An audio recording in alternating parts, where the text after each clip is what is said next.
The Machine is a dystopian sci-fi short film that takes place in a distant future where a computer is elected president.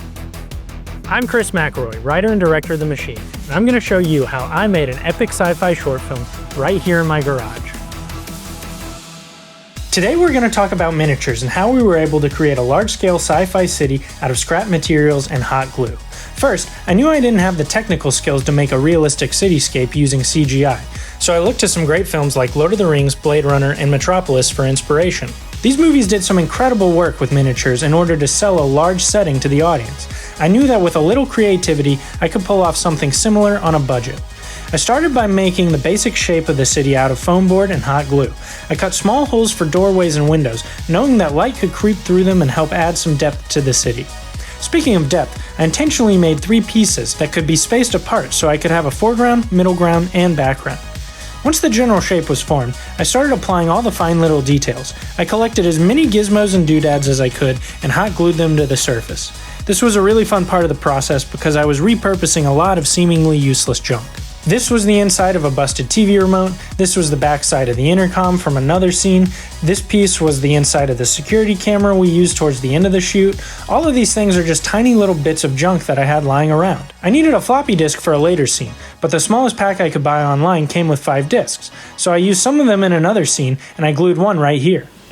Once all the little details were added, I spray painted the whole thing gray. This really started to bring everything together as one piece instead of a bunch of junk glued together.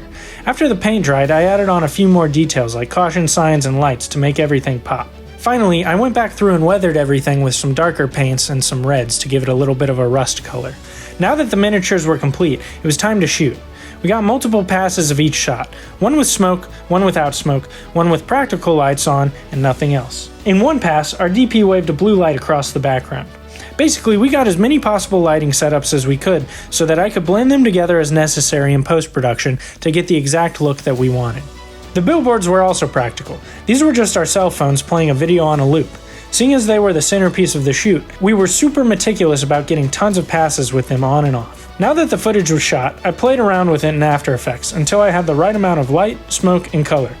We shot some walking footage on a cheap green screen and very roughly comped that into the shot. Finally, I added some grain and a digital zoom to kind of tie everything together. For the close-up shot of our lead actor, we went all the way to my living room. We had a simple 3-point lighting setup. The key light and backlight had blue gel and the fill had an orange gel.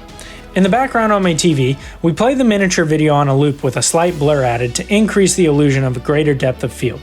Once that was shot, I cut all the clips together, and suddenly, a small garage and living room were transformed into an epic sci-fi city. I hope this video inspires you to go out and make your own movie in a garage. And if you like this, be sure to check out our other videos on the making of the machine. Thanks for watching, have a great day, and remember to always be creative. Maverick.